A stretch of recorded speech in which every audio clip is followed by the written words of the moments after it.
The pharmacist slid the receipt across the counter without looking up. $1,847. That was the number staring back at me from that thin strip of paper. 3 months of medication. 3 months of keeping my heart from giving out on me again. I stood at the counter of that Shoppers Drug Mart on Barton Street and did the math I already knew. My account had $1,340 in it. My pension check wouldn't land for 11 more days. I was $507 short, and without those pills, my cardiologist had been very clear about what came next. I pulled out my phone and called my son.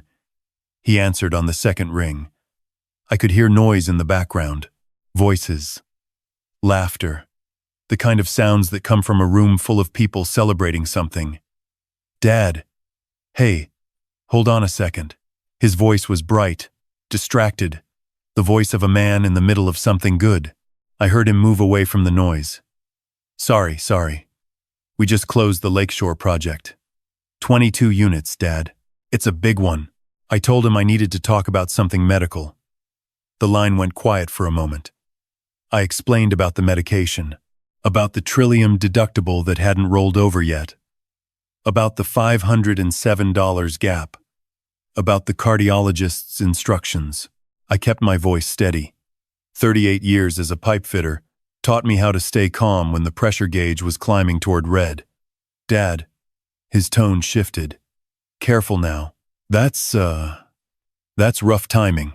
I'm actually stretched pretty thin this week with the Lakeshore closing. There's earnest money tied up everywhere right now." I heard a woman's voice in the background.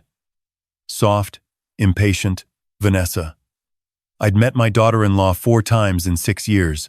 Twice at Christmas dinners I'd driven 2.5 hours from Hamilton to Oakville to attend. "1 second, babe." My son's voice muffled, then came back. "Look, Dad, can I call you Monday? I'll see what I can do. Things should settle down after the weekend." Monday was 4 days away. "The prescription expires Friday," I said. "After that, I have to start the authorization process over. That takes 2 weeks. A pause. I'm sure you'll be okay for a couple of weeks." "You're tough, Dad. You always figure it out." The line went dead. I stood at the pharmacy counter for a long moment after that. The pharmacist had moved on to the next customer. The fluorescent lights hummed overhead. Outside, January in Hamilton was doing what January in Hamilton always does. Gray sky, dirty snow, cold that gets into your joints and stays there. I put the phone in my pocket and walked out without the prescription. My truck was parked 2 spots from the door. I sat in it with the engine off, watching my breath cloud in the cold air.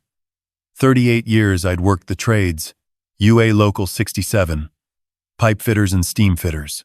I'd crawled through crawl spaces and climbed 40-foot ladders in steel-toed boots, and I'd done it honestly every single day. I'd raised 2 kids on a tradesman's wages. I'd put my son through Ryerson for his business degree. I'd co-signed his first car loan when he was 24 because the banks wouldn't touch him without a guarantor. 1 phone call. $507. And he told me to wait until Monday. I thought about something that had happened when my son was 9 years old. A January night, not unlike this one. A kitchen fire in the duplex we rented on Cannon Street. I'd woken up to smoke. Got him and his sister out first. Went back for the neighbor's dog because the old man next door couldn't move fast enough. My son had stood on the sidewalk in his pajamas and watched me come out of that building carrying a terrier I'd never met. And he'd looked at me like I was the safest thing in the world. That boy had told me to wait until Monday. I started the truck and drove home. The house was quiet. Small bungalow I'd bought 30 years ago in the East End. Paid off the mortgage 6 years before I retired, which meant I'd worked every overtime shift I could get for a decade and a half. The walls held the same photos they'd always held. My son at his university graduation, standing straight in his gown. My daughter at her high school prom, laughing at something off camera. My wife Margaret, gone 8 years now, smiling in front of Niagara Falls on our 25th anniversary. I sat at the kitchen table and looked at Margaret's photograph for a long time. My phone rang just after 7. My daughter's voice, warm and a little breathless, like she'd run to answer something. "Dad." Roy called me. He said you had a problem with your medication. Roy Sutherland. Retired, same local. He'd been my foreman for 12 years before I made foreman myself. He had a habit of knowing things he wasn't supposed to know. I told her I'd sorted it out. The same lie I always tell. Dad, don't. Her voice got firm in that way she'd inherited directly from her mother. I know you haven't sorted it out. How much? I told her it was fine. Dad. A long pause. I'm coming over. She showed up 40 minutes later. Still in her Tim Hortons uniform, the dark brown collar, name tag pinned crooked. She'd come straight from the end of her shift. She had a paper bag in one hand and a small mason jar in the other, the kind Margaret used to use for jam. She set the jar on my kitchen table. Inside it was money, folded bills, a lot of loonies and toonies, some quarters. Megan, I said. No. Sit down, Dad. You have Lily to think about. Rent. I'm not taking your money. Sit down. I sat down. She put the paper bag on the table too. Tim Hortons soup, still warm. She sat across from me and folded her hands the way Margaret used to when she meant business. That's 4 months of tip money, she said, nodding at the jar. I've been saving it since Christmas because I wanted to do something for you in the spring. Take you somewhere nice. Maybe Niagara-on-the-Lake. You always loved it there. She paused. Take it. Megan, you carried me to the hospital when I broke my collarbone, and you didn't even change out of your work clothes first. You drove 2 hours each way every weekend for 3 months when I had Lily alone and I didn't know what I was doing. Her eyes were bright. Take the money, Dad, please. The jar held $340. I could see that without counting. It wasn't enough on its own, but it wasn't nothing either. I'll pay you back, I said. You'll do no such thing. She made me eat the soup. She sat across from me and talked about Lily, about how she'd started reading on her own, about a drawing she'd made at daycare of what she called Grandpa's big truck.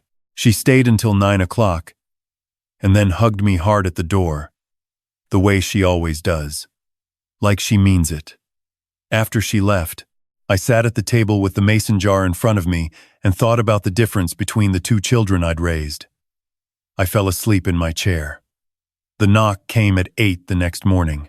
Roy stood on my porch in his Carhartt jacket, hands shoved in his pockets, looking the same as he'd looked for 30 years except the hair was white now. I heard, he said. Roy, I don't need... Shut up and let me in. He came in and sat at my kitchen table like he owned the place. He'd been sitting at that table for 30 years, through Margaret's illness, through the kids growing up, through every union grievance and every layoff scare. He put an envelope on the table. Brotherhood Fund. He said, don't argue with me about it. I can't take charity from the union. It's not charity. You paid into that fund for 38 years. You're just getting a return on your investment. He leaned back. Frank Pellegrino put in $50. Jim Arsenault. Same. There's a dozen guys in there. You ran back into a burning building on Barton Street in 1994 to pull Kevin Walsh out of a flashover. Kevin's in there for $100. I didn't say anything. There's $620 in that envelope, Roy said. With what Megan brought you. That's enough. I looked at the envelope, at the mason jar, at Roy sitting across from me with his arms crossed, daring me to argue. I picked up the envelope. Roy stayed for 2 hours. We drank coffee and talked about nothing important, which is how the Union Brotherhood shows love. He left without making it sentimental, the way tradesmen do. Just stood up, put his hand on my shoulder for a moment, and walked out. I went back to Shoppers that afternoon and picked up the prescription. Standing at that counter with the pills in my hand, I thought about the phone call I'd made the day before, about the $507 that had apparently been too much trouble. I thought about Megan in her work uniform with a mason jar of tip money. I thought about Roy and Kevin Walsh and Jim Arsenault and 12 other men who'd given what they could because that's what you do. Something settled in my chest that afternoon, and it wasn't the medication. A week later, a letter arrived from the Ministry of Labor. I almost threw it out. Government mail, official envelope, the kind that usually means forms to fill in. But the return address stopped me. Workplace Safety and Insurance Board. I'd filed a claim 14 years ago for a shoulder injury. Rotator cuff torn when a valve assembly broke loose on a job in Stony Creek. The company disputed it. My union rep and I went through 3 rounds of appeals. Eventually, I gave up. Went back to work, had surgery on my own dime, got a cortisone injection every 6 months for the rest of my working life. Inside the envelope was a check. After a review of historical WSIB claims, my case had been re-examined. The original denial had been improper. Enclosed was a settlement for back benefits owed. Sanwen Itsen Meiyuan. I sat down hard on my kitchen chair. I called Roy. He came over in 20 minutes. He read the letter twice, looked at the check, looked at me. "Well," he said. "Yeah, what are you going to do with it?" I looked at Margaret's photograph on the wall. I thought about the phone call to my son, about Megan's mason jar, about $507. "I need to make a call," I said. "But first, I need you to help me find someone." Roy knew a retired RCMP officer who did private investigation work now, small office above a dry cleaner on King Street West. His name was Gerald, he was thorough, and he charged reasonable rates. I told Gerald I needed to know everything about my son's financial situation. Business records, property filings, anything he could find through legal channels. Gerald looked at me for a long moment. "Your own son," he said.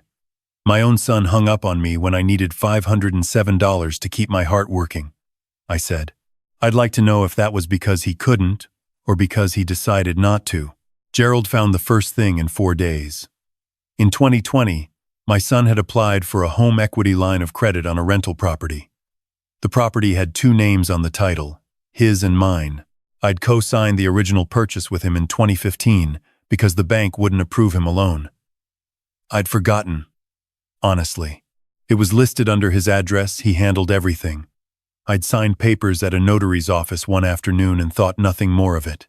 On that HELOC application, my income had been listed as $94,000. My pension was $31,200 a year. The signature on the supporting documents was not mine. Gerald laid the pages out on his desk, one by one, and I sat across from him and felt something cold move through me that had nothing to do with January. There was more. My son had a business partner, or had had one, a man named Victor Lapointe who'd come from Quebec City 14 years ago and built a small property management company in the Hamilton-Burlington corridor. They'd partnered in 2019. Victor had put in $280,000, his father's inheritance, everything he had. They'd bought 3 properties together. In November 2020, Victor's mother was diagnosed with a brain tumor. He'd flown to Quebec City, stayed for 6 weeks through her surgery and the early recovery. My son knew this, had texted Victor while he was there. Gerald showed me the messages. My son had also, during those 6 weeks, scheduled a mandatory partners meeting and sent the notice 48 hours before. The meeting was on a Tuesday. Victor's mother's surgery was that Tuesday. The partnership agreement required both partners to attend quarterly meetings or be considered in default of the contract. Victor lost his entire stake, $280,000. His house in Burlington went 2 years later when the legal bills ran out. He drove delivery vans for a meal kit company now. Gerald had tracked him to a basement apartment in Stony Creek, 15 minutes from where I was sitting. I read every page twice. My son's financials told the rest of the story. Leveraged at nearly 80%. 3 properties carrying mortgages he was managing through a shell company. Shuffling payments between accounts to keep things looking healthy on paper. The HELOC taken in my name had given him $140,000 he'd used to cover gaps. That HELOC was now in default. It had been on my credit report for 2 years. I hadn't known because the bills went to his address. I thought about the time I'd tried to refinance my own mortgage, 3 years ago. The bank had come back with numbers that didn't make sense. I'd chalked it up to my age. I drove to Stony Creek the next morning. Victor Lapointe answered his door in a sweater that had seen better days. He was 49 but looked older, the kind of tired that doesn't come from a bad night's sleep. I introduced myself. I watched his face change when I said my son's name. "Come in," he said. We sat at a kitchen table that was too small for the room, and he told me everything. He was methodical and quiet. The way people are when they've rehearsed a story in their heads for years without anyone to tell it to. He showed me his copy of the partnership agreement, the meeting notice with the timestamp, the text messages my son had sent from that same week. Warm, supportive messages about Victor's mother, while simultaneously triggering the clause that would take everything from him. He sent flowers to the hospital, Victor said. A card. Thinking of you both. I had nothing to say to that. Your son destroyed something I spent 15 years building, he said. Not angry. Just accurate. The way people are when anger has burned itself down to fact. I had to tell my kids we were losing the house. My wife left 18 months after. There's a limit to what a marriage can carry. Would you testify? I asked. If it came to that? He looked at me for a long time. I've been waiting 6 years for someone to ask me that question, he said. I drove back to Hamilton with Victor's documents in a box on my passenger seat, and I stopped on the Skyway Bridge and looked out at Hamilton Harbor for a long time. The steel mills were going on the South Shore, same as they'd always been. The same view I'd had from job sites for 4 decades. My son was drowning. I could see that now, clearly. Not a successful man who'd chosen badly. A frightened man who'd been covering up a slow collapse for years. Lying to investors, lying to the bank, lying to his father. Building an appearance of success with other people's foundations.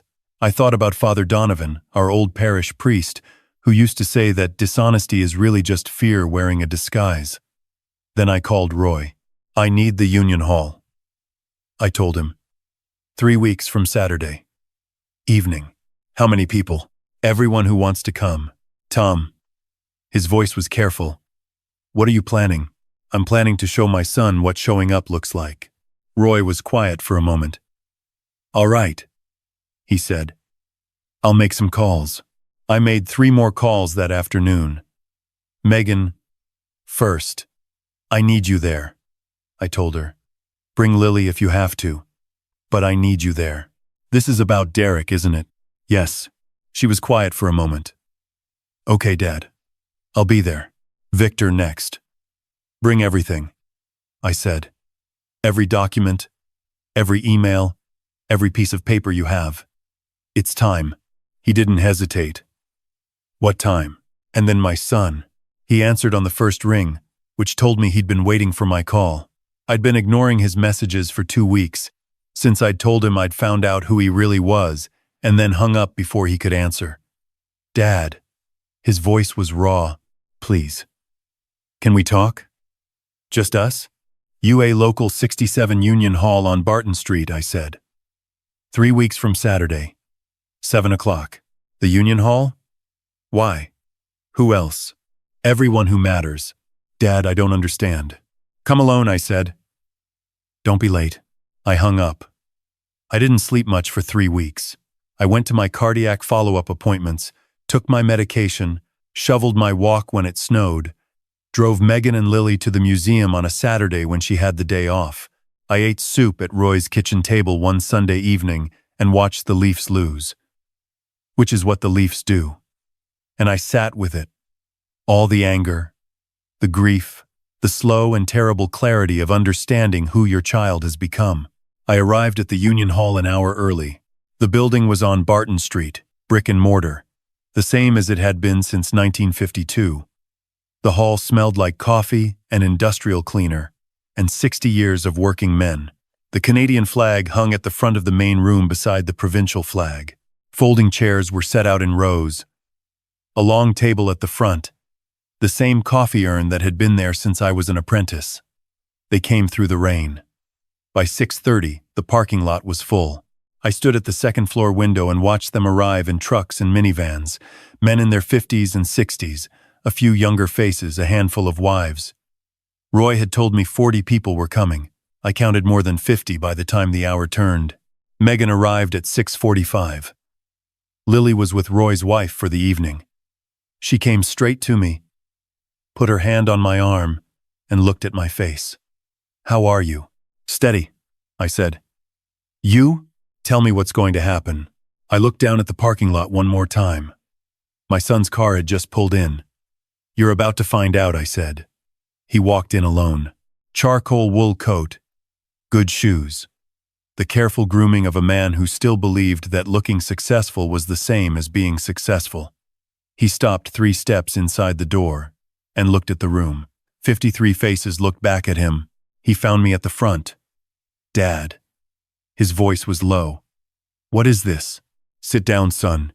He moved to a chair slowly, the way people do when they understand that the ground has already shifted under them and they're just waiting to feel it. He sat.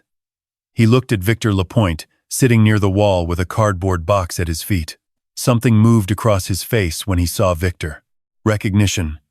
Fear. Roy stood at the front of the room. We're here tonight, Roy said, because Tom Mackenzie is one of ours. 38 years in this local. Foreman for 16. He ran back into a flashover on Barton Street when he didn't have to, and he did it because that's the kind of man he is. Roy's voice was even and quiet. 6 weeks ago, he needed $507 for medication. His heart medication. He called his son. The room was completely still. My son sat with his hands folded on the table, looking at a point somewhere between Roy and the wall. His son told him to call back Monday. A sound moved through the room. Not loud. Just present. Roy nodded toward Victor. Victor stood up and opened his box. He spoke for 12 minutes. He was factual and clear. The partnership, the investment, the meeting notice time-stamped 2 days before his mother's surgery. The text messages, the flowers, the clause, the $280,000, the house, the marriage. My son did not look at Victor while he spoke. When Victor sat down, Roy looked at me. I stood. I held up 2 documents. One was the HELOC application with my forged income and the signature that wasn't mine. The other was the statement from my credit report. 2 years of delinquency I hadn't known existed. This is my name, I said, on a loan I never signed. It's been on my credit report since 2021. 3 years ago, I tried to refinance my own house to cover Margaret's funeral expenses, and the bank turned me down. I thought it was my age. I set the papers down. It was my son. My son finally looked at me. Dad, I'm not finished. Megan stood up from her chair near the back. She didn't walk to the front. She just stood where she was, and the room turned to her. When Dad called me that night, she said, I came straight from my shift. I was still in my uniform. She glanced down at her hands. I brought him 4 months of tip money in a mason jar, $40 bills, loonies, quarters, everything I'd been saving since Christmas. Her voice was steady. I work 30 hours a week at minimum wage plus tips. I'm raising a daughter by myself. That money was supposed to be for something nice in the spring. She looked at her brother. You had the money. You chose not to send it. Derek's jaw was tight. His face had gone the color of old concrete. You were going to call back Monday, Megan said. And that was enough for you. She sat down. Roy spoke again. He told the room what I'd found out. The leveraging, the shell company shuffling, the HELOC default, the fraudulent income listing on a bank application. He didn't editorialize. He just laid the facts out in order. The way you present a safety inspection. When he finished, the room was quiet for a long time. My son put his head in his hands. I can explain. Victor doesn't need your explanation, Roy said. He needs his $280,000 back. Or the closest thing to it. I stood up again. I have 2 options for you, I said. And you have until Sunday morning to choose. My son raised his head. Option 1, I said. You sign a new partnership agreement with Victor Lapointe. Equal partners. His name back on the properties you took from him. A fair market structure. No trap clauses. You also establish a fund through local $50,000 for tradespeople and their families facing medical emergencies. You pay into it annually, $10,000 a year, minimum, For as long as Phoenix Mortgage exists. The room was listening. The Mackenzie name comes off every sign, every business card, every website. You want to rebuild your reputation, you do it on your own work, not mine. My son was looking at me with an expression I hadn't seen on his face since he was a small boy. Something cracked open and frightened. Option 2, I said. I take everything I know to the WSIB fraud unit about the forged signature. I take Victor's documentation to the Financial Services Regulatory Authority. I take the HELOC fraud to the bank's legal department. You'll lose your mortgage broker license. You may lose more than that. The room exhaled slowly. That's not a choice, my son said quietly. It's exactly a choice, I said. It's just not an easy one. He looked at the table, at his hands, at Victor across the room. If I fight this, he said. If I hire, Roy spoke from the front. Roy Gallagher from the RCMP is a member of this hall. He's retired now, but he did financial crimes for 22 years. He's sitting in the back row. You're welcome to ask him how a forged bank document typically proceeds through the system. A man near the back raised one hand briefly. My son looked at him and said nothing. Sunday morning, I said. 9 o'clock. I sat down. Derek stood up. He didn't look at anyone. He walked toward the door and stopped with his hand on the frame, his back to the room. You did all this, he said, to humiliate me. I did all this, I said, because Victor Lapointe lost his house. Because your father needed $507 and you went back to your party. Because some things need to be seen clearly before they can be fixed. My son walked out. The room stayed quiet for a moment. Then, Billy Fletcher from the North Hamilton local started clapping. Slow and deliberate, and the rest of the room followed. Not triumphant, something more like bearing witness. Megan was beside me then, her arm through mine. She didn't say anything. Neither did I. Victor crossed the room and shook my hand. His grip was firm. My father would have liked you, he said. What did your father do? He was a carpenter. Syndicat des Menuisiers, Quebec City. 30 years. Then he would have understood this room, I said. Roy drove me home. We didn't talk much on the way. The streets were empty. Just snow and orange streetlight and the familiar grid of the East End. He pulled into my driveway and left the engine running. Whatever happened Sunday, he said. Yeah, I said. You gave him a way out. I gave him a way through, I said. There's a difference. Roy nodded slowly. Your Margaret would have handled this better than me, he said. She always knew when to push and when to hold. She would have found a way to do both at once, I said. Roy laughed. It was a good sound in the quiet car. I went inside, fed the cat, stood at my kitchen window with a glass of water, and looked at the street light on the snow. I didn't feel victorious. I felt tired and clear-eyed and something else I didn't have a word for. The weight of having done the right thing even when the right thing costs you something. I went to bed at 11. My phone rang at 2:47 in the morning. My son. I let it ring. It rang again at 3:15. At 4, a text came through. Please, I need to talk to you. Not about business. Just talk. I turned the phone over and went back to sleep. He called Roy at 7 in the morning. Roy called me at 7:15. He's been driving around since midnight, Roy said. He wants to meet you somewhere. Just the two of you. Before Sunday. I thought about it. Pier 4 Park, I said. 9 o'clock. He was there when I arrived, standing at the railing looking out at the harbor. His coat was the same one from the night before, but it looked different in the morning light. Rumpled. Human. He hadn't slept.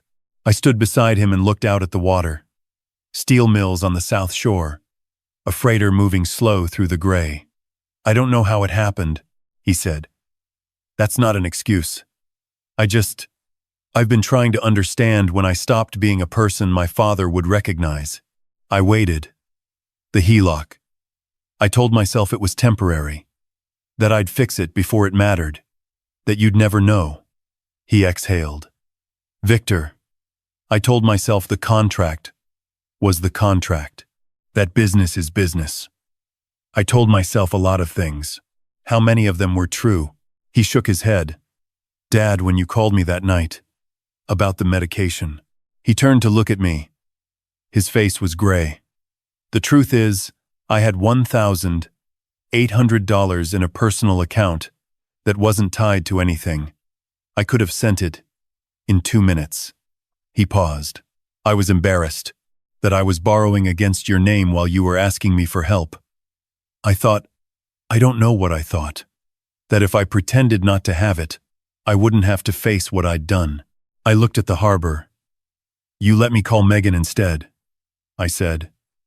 Yes. You let Roy and Kevin Walsh and Jim Arsenault take up a collection. Yes. Your sister gave up 4 months of tips. I know. I turned to face him. He was my son. I could see it clearly.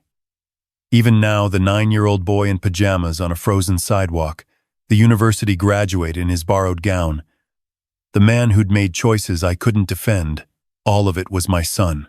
Victor Lapointe's daughter starts university in September, I said. He's been working doubles for 2 years to save for it. My son closed his eyes. I'll take option 1, he said. I'll sign everything. Victor, the fund, the name, all of it. Why? He opened his eyes and looked at the water. Because the alternative is the man I've been for the last 6 years. And I don't want to be that man anymore. We stood at that railing for another 10 minutes without talking. The freighter had cleared the mouth of the harbor. A seagull landed on the railing 20 feet down and looked at us sideways. Can we come back from this? He asked. I don't know, I said honestly, but I know that option 1 is the beginning of finding out. He nodded. That was enough for now. 2 weeks later, we sat at a table in Roy's Union Hall. Roy, Victor, my son, Gerald the investigator, and a notary public Roy had known for 30 years. My son signed 3 documents: equal partnership with Victor, properly structured, no hidden clauses. The fund, registered through the local $50,000 initial deposit from money my son raised by liquidating a property he'd been holding as a personal asset, and a 1-page document surrendering the Mackenzie name from every business filing associated with Phoenix Mortgage. Victor and my son shook hands. Not warm, not yet, but honest. My father built furniture, Victor said. Good furniture, solid furniture. He always said the only thing worth building is something that holds weight. He looked at my son. I'll hold you to that. My son nodded. I understand. Roy opened the coffee urn and poured everyone a cup without asking, which is what Roy does, and somehow the room got a little lighter. Spring came to Hamilton the way it always does, grudgingly, in fits and starts, a warm week, followed by a week of cold rain, followed by the first real day that smells like something growing. I drove Megan and Lily to Niagara-on-the-Lake on a Saturday in May. Lily had never seen the lake in anything other than winter, and she stood at the water's edge with her mouth open, completely silent for 30 seconds, which was some kind of record. Megan squeezed my arm. You okay, Dad? Better than okay, I said. My son came to Hamilton every other Sunday now. We didn't talk much about what had happened. We talked about the properties, about Victor's plans, about Lily's reading. He came to my cardiologist appointment in April and sat in the waiting room for 2 hours without complaining. He drove me home after, and on the way he said, I used to think the Mackenzie name meant something because of the business. I understand now what it actually means. I didn't respond right away. We were on the Jolly Cut. The city spread out below us, the harbor silver in the afternoon light. It means you show up, I said. That's the whole thing. That's all it ever was. He kept his eyes on the road. I'm working on it, he said. I know, I said. That's enough for now. The fund, through Local 67, issued its first grant in June. A pipefitter in Brantford, whose daughter needed specialized physiotherapy after a spinal injury. His insurance covered 40%. The fund covered the rest. Roy called me when the check went out. Your name's not on it, he said. Good, I said. The Mackenzie name, he said. The other one. The one that means what you said it means. I was quiet for a moment. Yeah, I said. That one can stay. Some things I learned the hard way, and I'd rather you hear them from me than learn them the way I did. Don't measure what you've built by the size of the sign on the door. The most important things you build, you can't put a sign on them. Loyalty, trust, the knowledge that when something goes wrong, someone will come. Don't let pride keep you from asking for help, and don't let fear keep you from telling the truth. The two worst decisions my son made were both made out of fear. Fear of being seen as failing. Fear of having to face what he'd done. Fear is a terrible architect. Everything it builds eventually comes down. And if you've got people in your life who would drive through January rain with a mason jar of tip money and quarters, hold on to them. That's the whole thing. That's the part that matters. I'm still here, heart ticking along, medication doing its job. Lily calling me every Sunday morning with some new fact she's learned that she absolutely has to tell me right now. My son is learning, slowly and with difficulty, what his grandfather's hands looked like and what they built. Victor Lapointe's daughter got her acceptance letter from McMaster in April. Victor sent me a photograph. He was smiling. That's enough. Some days, that's everything. If this story meant something to you, let me know you're still with me in the comments. And if you've got your own story about who showed up when it mattered, I'd like to hear it. Those are the stories worth telling. Subscribe if you want more. I'll be here.